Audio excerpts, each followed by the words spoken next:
On l'appelait Fourmigrouille. C'est son nom, c'est comme ça. Et Fourmigrouille, il habitait dans une maison dans laquelle il habitait pas. Non, parce que Fourmigrouille, il habitait dans un laboratoire qui s'était aménagé dans la maison. Parce que lui, ce qu'il voulait, c'était connaître tous les secrets du monde. Il voulait savoir pourquoi les insectes rampaient, pourquoi l'or était de l'or, pourquoi les femmes ont toujours raison, pourquoi les hommes sont des hommes et pourquoi le monde était monde. Pour savoir tout ça, il utilisait toutes les sciences. Les mathématiques, la physique, la chimie, l'astronomie. Et même quand il n'arrivait pas, il utilisait des sortilèges. Et pour connaître tout ça, il avait rassemblé dans son laboratoire tout un attirail hétéroclite. Des objets qui n'avaient rien à voir les uns avec les autres. Des éprouvettes, des pinces, des tenailles, des cristallisoires, des alambics tout arabiscotés et que sais-je encore. Ah si. Il avait aussi un verre grossissant. Vous savez ce que c'est un verre grossissant? Ouais, c'est ça, c'est un verre qui grossit. C'est comme une espèce de loupe. Quand on la met sous son œil, on voit les choses qu'on regarde qui sont grossies 100 fois, 200 fois, 500 fois, 1000 fois. C'est comme si je prenais de l'eau là du lavoir, de très proche du lavoir, et que je la regardais. Là, je verrais des centaines et des milliers de bestioles qu'on ne voit pas autrement, mais là, on les voit. C'est réel. Et elles se sautent comme ça les unes sur les autres. On dirait même presque une assiette remplie de crevettes. Voilà. Et puis, elles s'arrachent les pattes. Elles s'arrachent la queue. Elles s'arrachent des morceaux, mais elles sont contentes et gaies à leur façon. Alors justement, ce jour-là, Fourmigrouille est dans son laboratoire. Il est assis devant sa paillasse. Et puis il observe avec son verre grossissant une goutte d'eau qu'il a prise dans le fossé à côté. Oh, mais c'est abominable! Mais que ça fourmille! Mais que ça grouille! Des centaines et des milliers de bestioles étaient en train de se sauter les unes sur les autres, de s'arracher la tête, les jambes, les pieds, les morceaux, tout! Mais c'est abominable! N'y a-t-il pas un moyen de ramener ces enragés à la queue? Et qu'il soit plus modéré? Alors Fourmigrouille se met à réfléchir. Quelle solution pourrait-il trouver? Et il décide de demander les réponses à son ludion. Le ludion, c'est ça. Alors, Fourmigrouille, quand il pose une question à son ludion, si le ludion descend, et puis s'il remonte, ça veut dire non. Ça veut dire que la réponse, c'est pas ça. C'est pas ça qu'il faut qu'il fasse. Par contre, s'il reste en haut, c'est bon. Alors, Fourmigrouille se met à poser des questions au ludion. Dis-moi, ludion, est-ce que pour ramener ces enragés à la paix, faut-il que je leur envoie du gaz sulfurique? Qu'est-ce qu'il répond, le ludion? Voyons. Est-ce qu'il faut que je leur arrache les pattes, une par une? Non. Une solution politique, peut-être. Alors peut-être que... Alors Fourmigrouille, il dit... est-ce qu'il faut que je leur fasse élire un chef qui les gouvernerait en démocratie? C'est toujours pas ça. Ah, je sais. Est-ce qu'il faut que j'emploie un sortilège? Ah non, là. Est-ce qu'avant, peut-être qu'il faut que je les colore pour mieux les apercevoir? Alors, Fourmigrouille repose complètement son ludion. Il a et puis, il va farfouiller dans son armoire à potions et là, il prend un petit flacon. Et dedans, il y a du liquide rouge. Il pense que c'est du vin. Mais en vrai, c'est pas ça. En vrai, c'est du sang tiré de l'oreille d'une sorcière. Qualité super fine à 130 € le demi-litre. Encore, à ce prix-là, on n'en a pas du tout. Alors, il prend une petite goutte de liquide rouge et il la met dans la goutte d'eau. Et voilà. Que toutes les bestioles se colorent en rouge, en rose. On dirait une ville de sauvages, tout nus. Qu'observes-tu là? Dit une voix à la fenêtre.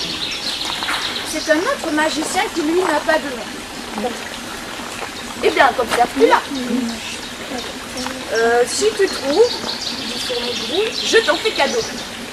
Mais je ne pense pas que tu trouveras, car vraiment, c'est pas facile à deviner. Essayons, dit le magicien sans nom. Il s'approche, s'assoit et regarde. Et là, il voit des centaines et des milliers de bestioles qui se sautent les unes sur les autres, qui se mordent, qui s'arrachent, qui se tiraillent dans tous les sens. Là, il y en a une, elle a une patte plus longue que les autres. Et ben, paf, on lui arrache la jambe. Là, il y en a un autre, il a une petite bosse derrière l'oreille. Une petite bosse de rien du tout, mais qui lui fait mal. Et ben, paf, elle aura encore plus mal. Et puis là, assise toute seule, il y a une petite demoiselle qui demande rien à personne, qui attend que ça se passe. Eh bien, les autres l'obligent à se lever, à la faire s'avancer. Et puis, il la mord, il lui arrache les cheveux et il la mange. Mais c'est très drôle, dit le magicien sans nom. Certes, répond Fourmigrouille, mais que crois-tu que ce soit? Attends, dit Fourmigrouille, parce qu'il est très joueur. On va demander au Ludion. Vas-y, demande. Il réfléchit, le magicien sans nom. Je pense que c'est une fourmilière de fourmis rouges qui fait les Jeux Olympiques de la sauvagerie. Non, c'est pas ça. Ah, je sais. C'est une réunion de microbes et de bactéries qui se battent pour savoir qui sera la maladie contagieuse de l'année. C'est toujours pas ça, dit Fourmigrouille. Alors là, je me réfléchis. Ah, je sais, ça peut être que ça. C'est si sauvage, ils se battent tous. C'est Paris, où notre grande ville, elles se ressemblent toutes. Non. Et non, c'est pas ça. Tu donnes ta langue au Ludion. C'est juste de l'eau du fossé. Et l'autre magicien, député, s'en va parce qu'il n'a pas trouvé. À ce moment-là, on entend un grand vacarme à la fenêtre.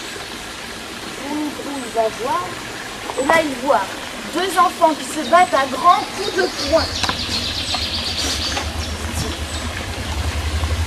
Ils sont pas plus sages que toutes ces bestioles qui sont dans la goutte d'eau. Il repart à ses études. Voilà, mon conte est terminé, je l'ai trouvé dans l'eau. Là, dans l'eau du lagon. Avant de partir sur le prochain point, est-ce que vous voulez boire un petit?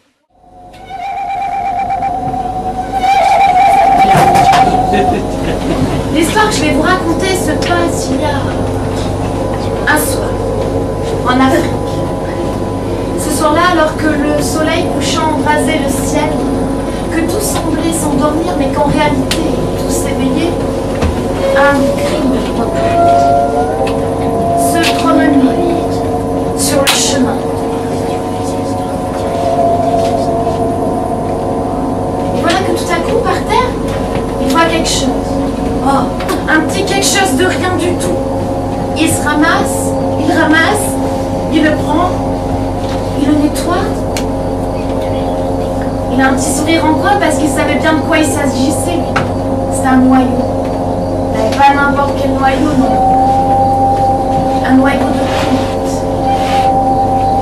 Alors il a trouvé le plus bel endroit, il l'a planté, il l'a mis dans la terre.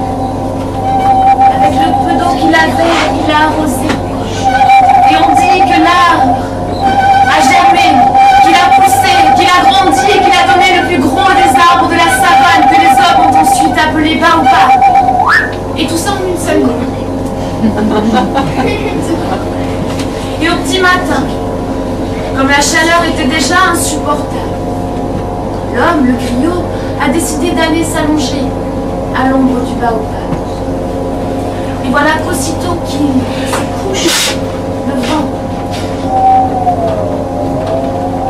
se lève. Et lui, l'homme, il a écouté ce que venait lui dire le vent. Et le vent est venu lui parler d'un animal vilain, au poil tout taché, clairsemé, affreux, farouche, un animal au rire démoniaque. La hyène.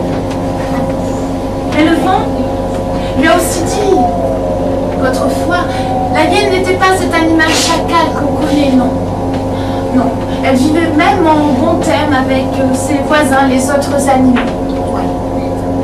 Ainsi, un jour, la hyène est en train de se promener sur le chemin en soulevant de la poussière et arrive à elle, le fringant et bondissant lèvre, un petit bond bondissant. Eh, bonjour hyène, bonjour. Mais tu n'as pas l'air d'aller bien, tu traînes la patte. Tu as le moral dans les pattes arrière. Que t'arrive-t-il? C'est encore ma femme. Elle m'a demandé d'aller lui chercher des pierres qui brillent pour lui fabriquer des bijoux. Madame n'en a pas assez, elle a des goûts de luxe et elle veut se pavaner sur la place. Oh, quelle bonne idée, dit le lièvre. Allons chercher ensemble, Madame Lièvre sera ravie. Et voilà le lièvre qui part à petit bond bondissant et la hyène qui le suit à grands pas. Très bien. C'est bien qu'au loin, bien sûr. Il n'aperçoit plus que la poussière soulevée par les boules du lièvre. Alors, le moral encore plus dans les pattes arrière, la hyène s'assoit. Et voilà qu'elle sent quelque chose qui la heurte dans son arrière-train. Elle se soulève, elle regarde. Ce sont des graines de karité. Il y en a des dizaines. Et ça brille au soleil. C'est un petit peu rose. Et même si on regarde d'un peu plus près, il y a des reflets dorés. Ce sera parfait pour Madame Hyène. Aussitôt dit, aussitôt fait.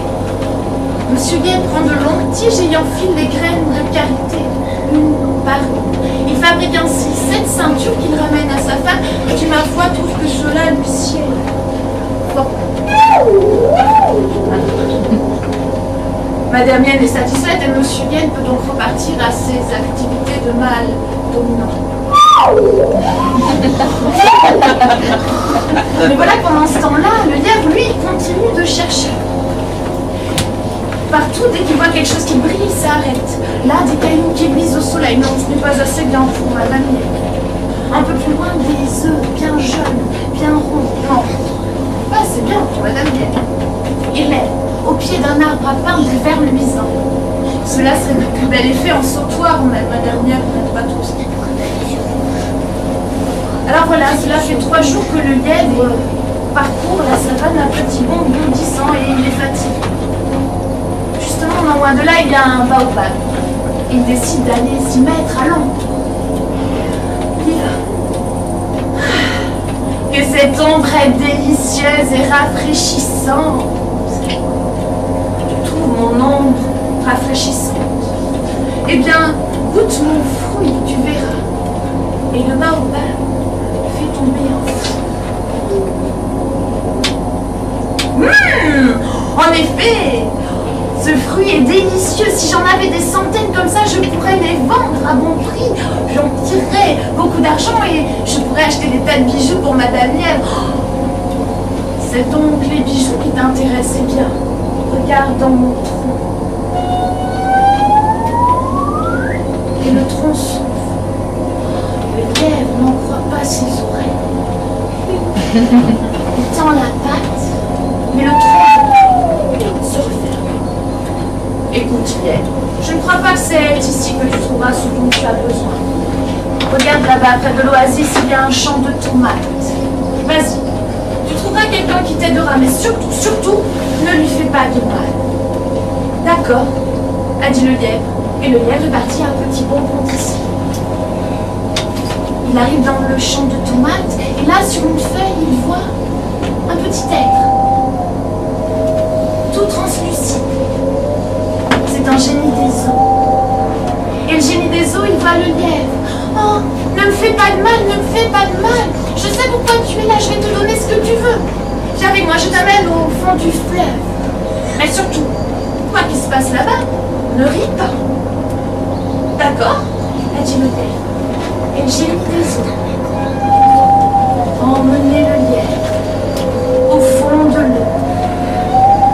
Quand ils sont arrivés sur le lit de la rivière,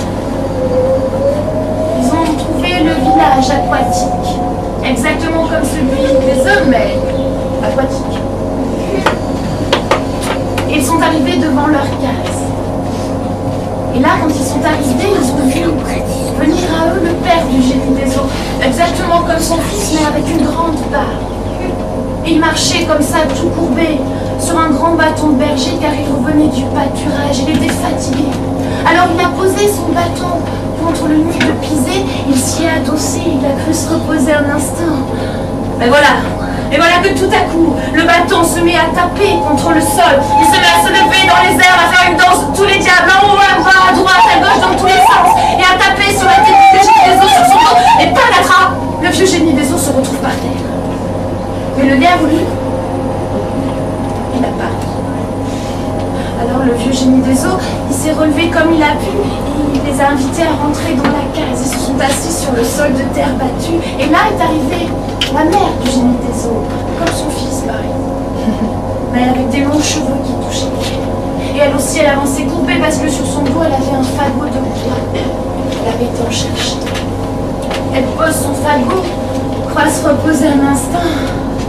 Et voilà qu'aussitôt le fagot lui aussi se met à taper contre le sol, à se dresser dans les airs, à faire une danse de toutes les diables, en haut, en bas, à droite, à gauche, dans tous les sens. Il tape sur sa tête, sur son dos, et le croche-patte, et patatras, elle se retrouve par terre.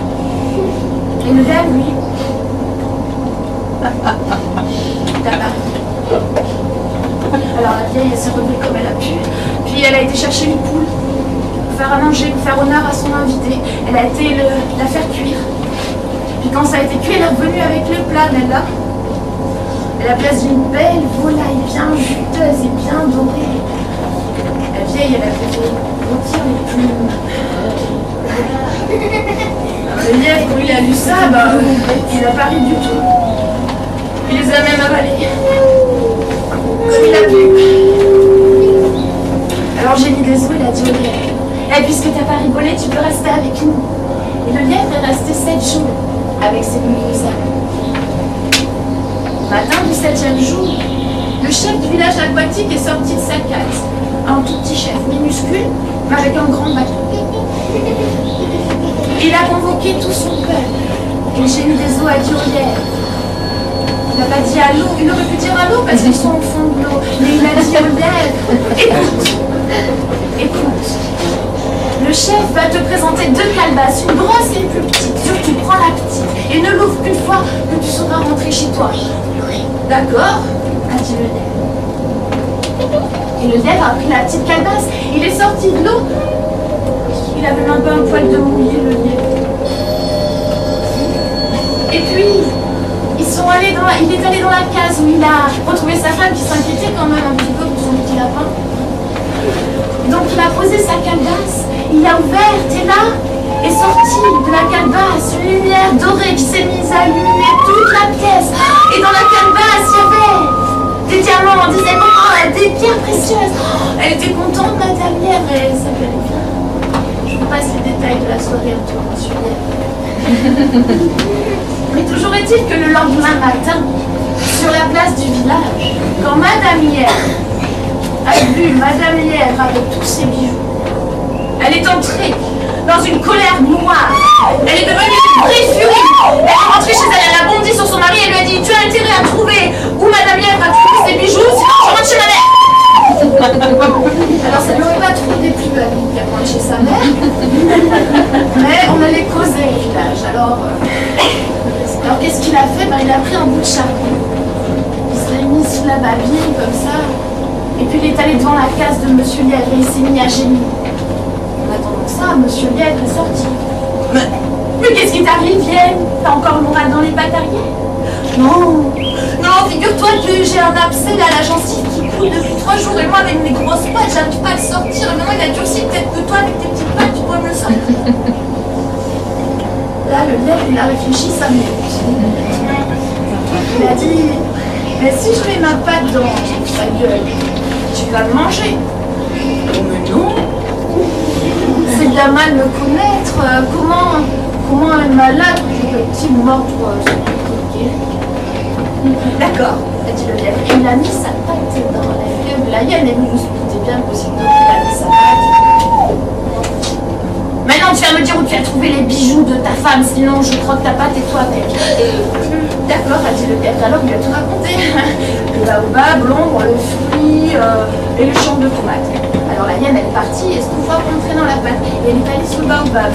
Oh, que cette ombre est bonne! Et le fruit tombe et le fruit, le baobab ouvre son toit, il referme son toit. Et puis il va dans le champ de tomates. La hyène va dans le champ de tomates. Mais le baobab ne lui avait pas dit qu'il fallait faire attention.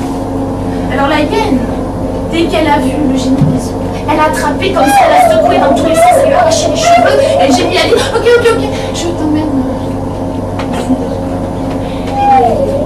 Le génie a emmené la hyène au fond des eaux. Mais la hyène, quand elle a vu le père se faire frapper par le bateau, elle a ri. Et puis quand elle a vu la mère se faire battre par le fagot, elle a ri. Et puis quand elle a vu les plumes rôties, alors là, elle a ri aussi. Alors aussitôt, le chef, toujours minuscule, est sorti de sa case.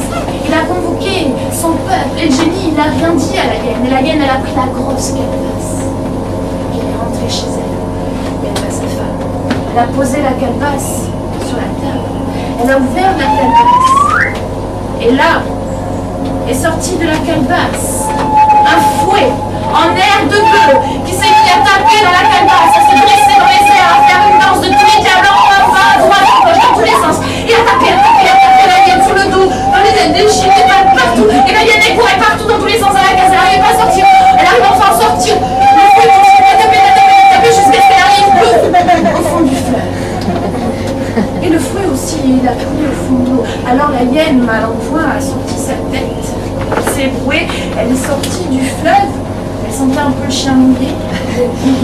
Et puis ce jour-là, la hyène, bien figurez-vous que la hyène ne s'occupe plus de satisfaire sa femme, elle ne s'occupe plus des affaires des autres. Et la hyène est devenue un véritable chacal. Mon conte est terminé. Et le griot l'a replacé sous l'arbre où il l'avait trouvé.